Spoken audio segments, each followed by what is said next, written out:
Dan kenapa gue bilang orang selevel gue nggak bisa buat dapetin bintang itu? Ya soalnya ngambilnya dengan cara tapak di depan kuburan baru, dan lamanya sekitar 4-7 harian. Baru tuh bisa ngambil besi yang ada di kuburan itu. Ya tepatnya mungkin kayak dikubur di atasnya gitu. Nah disinilah cerita yang bikin gue merinding. Jadi semua yang serem-serem itu ada.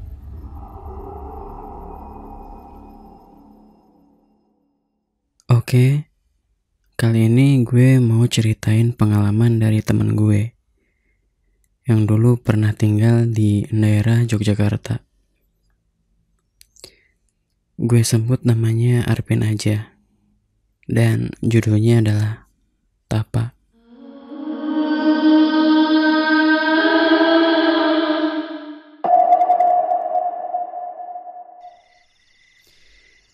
Jadi waktu itu tuh si Arvin ini sering main ke rumah gue, karena emang gue punya semacam rumah pohon, dan gue sering ngobrol hangat di situ.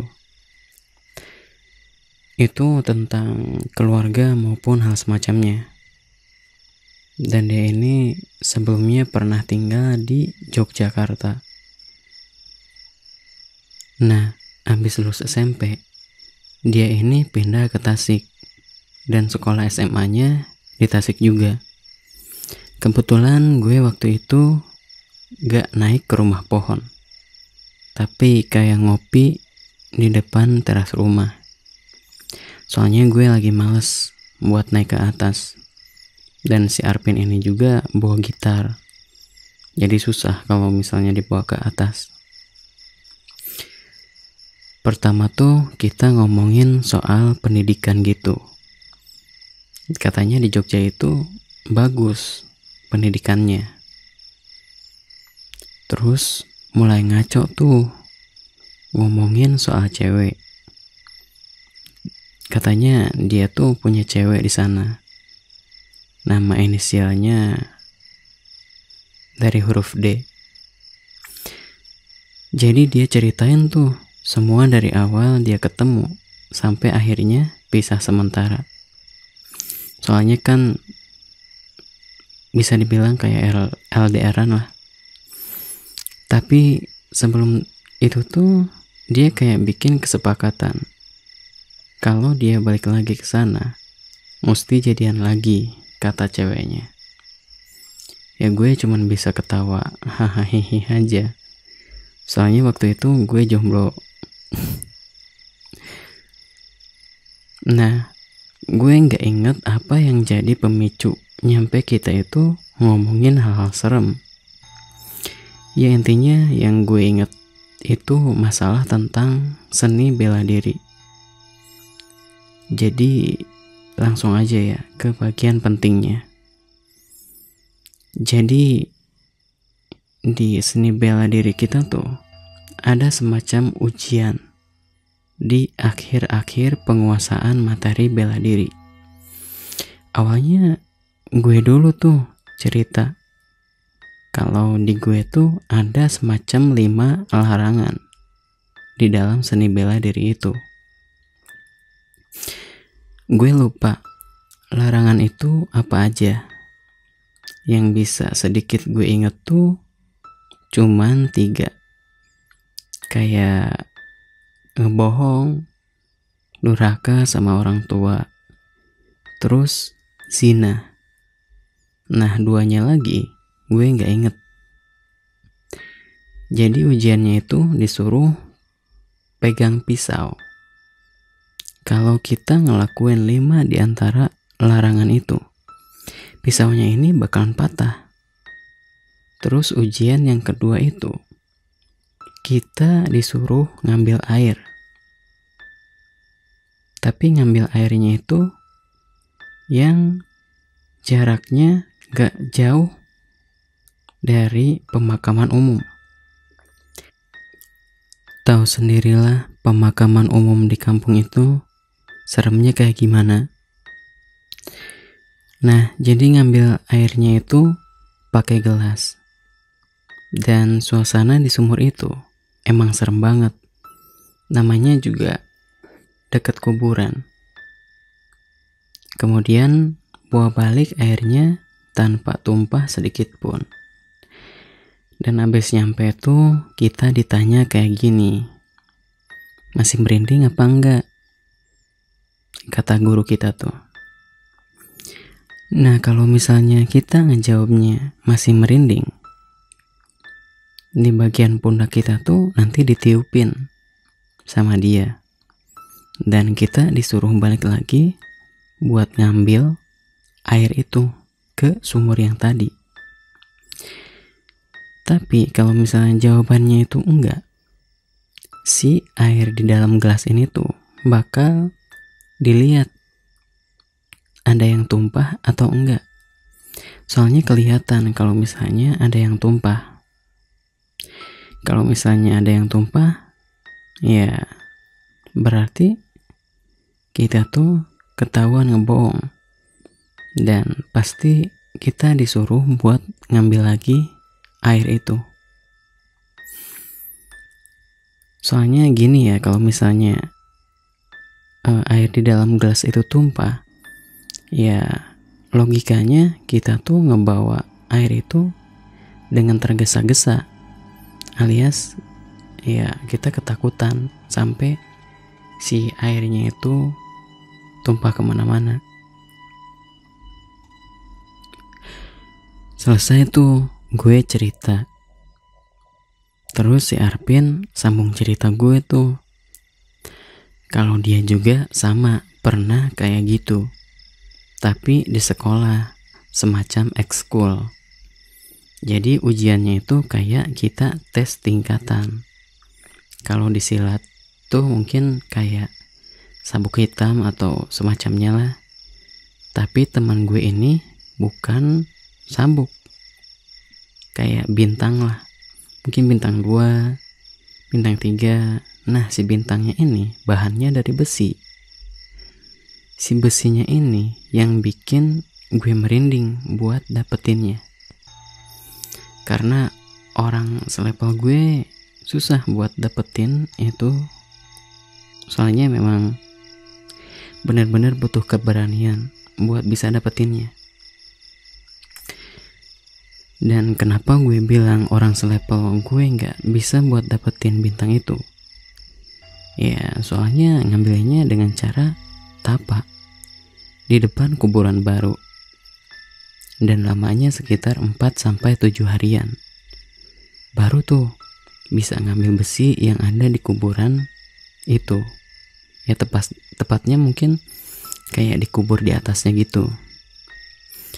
Nah, disinilah cerita yang bikin gue merinding. Jadi semua yang serem-serem itu ada.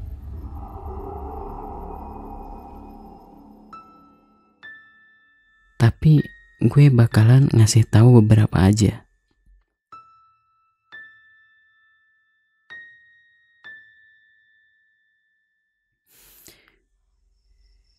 Kalau nggak salah, temannya si Arvin ini yang masuk ekskul itu, yang belum dapat bintang itu ada 6 orang.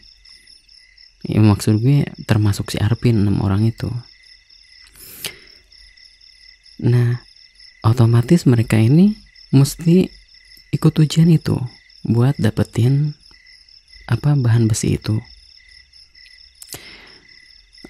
Gimana ya? Bayangin aja gitu, lu tapak di depan kuburan baru, dan nyali lu segede upil. Jelaslah pasti bakal keluar dari ekskul itu, yaitu kalau gue ya. Tapi teman gue sama temen-temennya ini, dia itu lumayan cukup berani sama yang kayak gituan.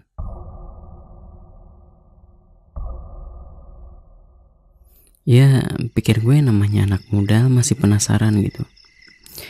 Soalnya pernah dia itu lewat ke sebuah jalan yang dari dulu tempat itu terkenal angker. Jalan itu tuh masih daerah Tasik. Soalnya dia nggak tahu kan kalau jalan itu jalan angker gitu. Pas lewat situ kisaran jam 10 malam. Dan di tempat itu ada yang lagi nelpon dengan suara yang kenceng banget, kata dia tuh.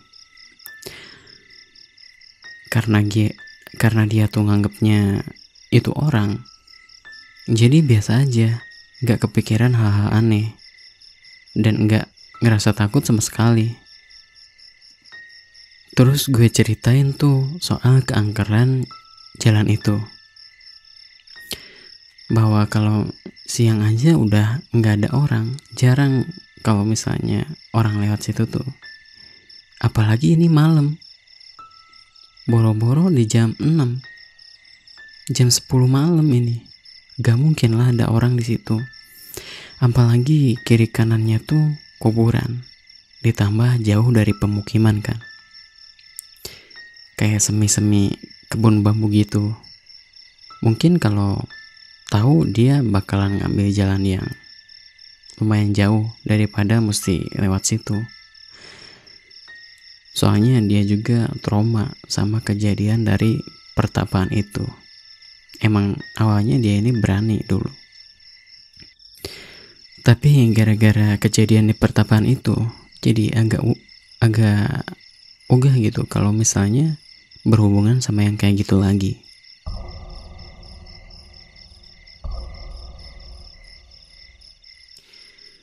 Nah, balik lagi ke cerita si Arpin Tapa ini. Nah, malam itu si Arpin sama teman-temannya tapa di suatu tempat.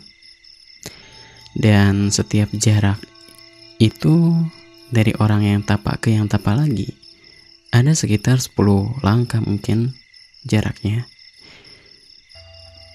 Dan enggak semua kuburan baru itu berdekatan. Jadi ada yang agak jauh, ada yang emang deket, tapi deketnya itu 10 langkah dari temannya ini. Ya gimana ya, bayanginnya aja serem gitu. Ini 10 langkah, apalagi lebih dari itu. Satu malam hari itu bikin semua orang tegang. Soalnya dia nggak tahu apa yang bakal mereka alamin malam itu.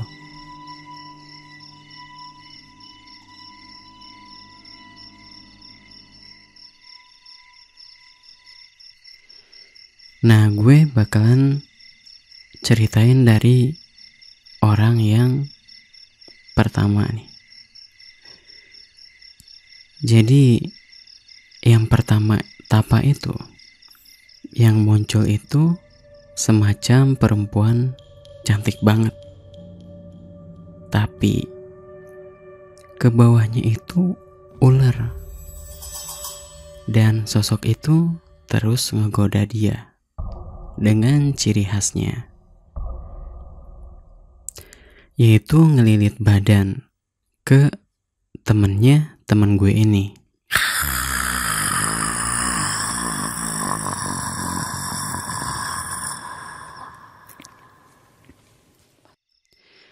Dan orang yang kedua itu sebenarnya lumayan parah. Dia dililit ular gede, tapi gedenya itu gede banget. Bahkan gedenya itu segede rumah. Dan si sosok ini kayak punya bau yang benar-benar nyengat, sampai si orang kedua ini pingsan. Otomatis gagal kan.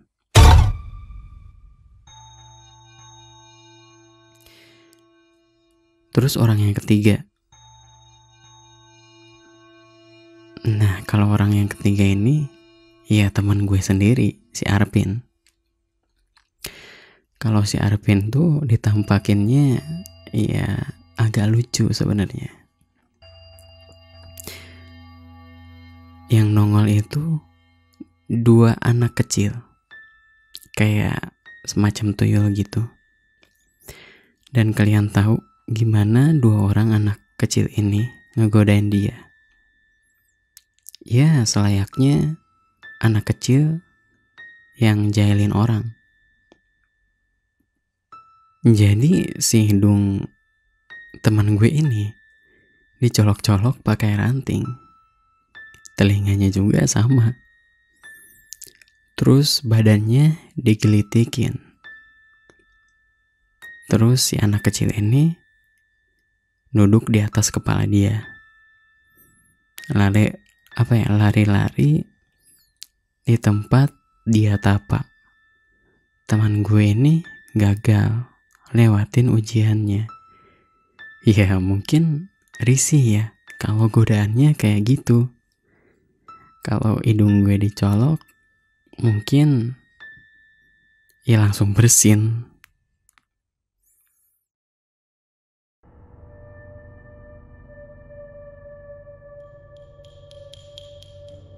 Nah, kalau orang yang keempat ini mungkin lumayan aman. Soalnya yang ngegodain dia itu sosok kuntilanak.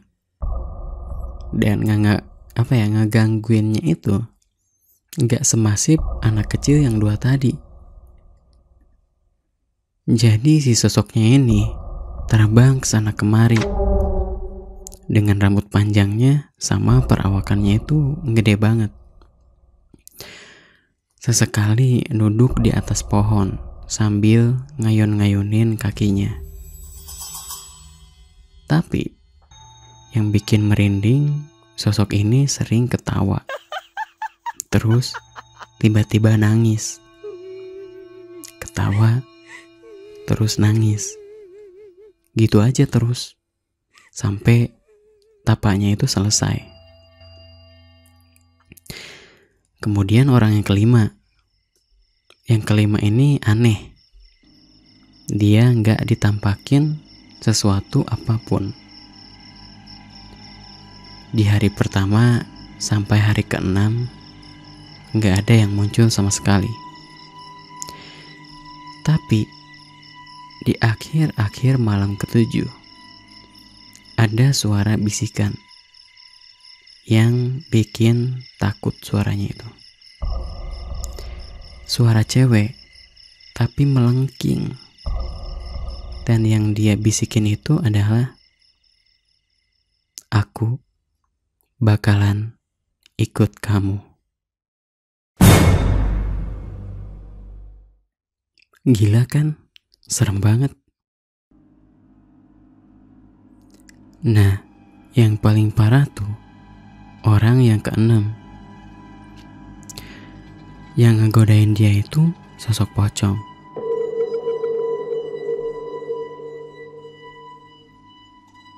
Sebenarnya aman-aman aja. Soalnya sosok ini tuh nggak ngelakuin apapun. Diem kayak biasa. Cuman yang bikin ngeri itu, si sosoknya ini bertatapan langsung sama mukanya si temen. Dan jaraknya itu sejengkal di depan dia. Saking takutnya dia, sampai gak bisa ngebatalin tapaknya. Dia cuma bisa diem, ngeliatin sosok pocong di depannya dengan wajah yang gosong.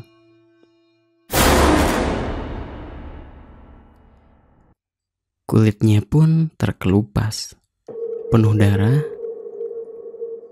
Tulang tengkoraknya kelihatan sebagian. Soalnya si kulitnya ini hancur kan, terkelupas.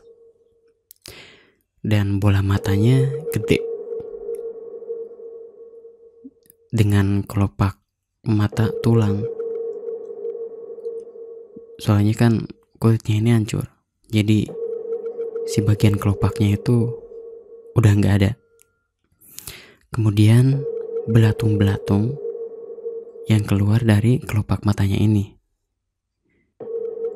Dan jaraknya itu sama temen gue cuman ya sejengkal. Mungkin beberapa jari lah. Dan akhirnya di antara mereka cuma 2 aja yang bisa dapetin bintang itu.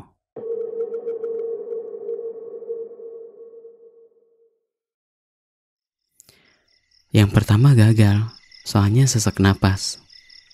Yang kedua itu sama, itu malah paling parah menurut gue, sesak napasnya. Nah yang ketiga, sehat walafiat lah.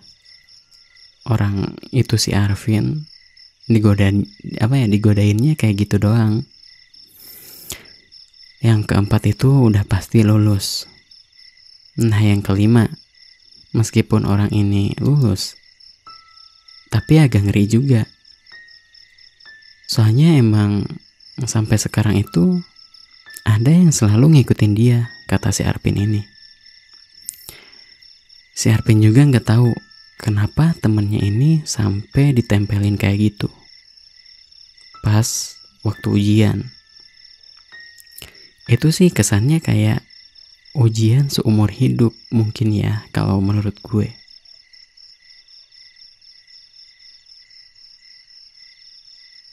Dan agak malaman tuh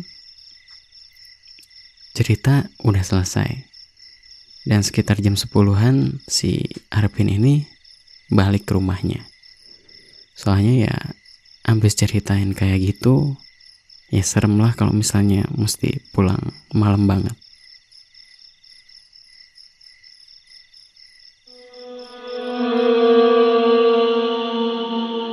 Segitu aja cerita pengalaman dari teman gue si Arvin tentang Tapa. Sekian, bye.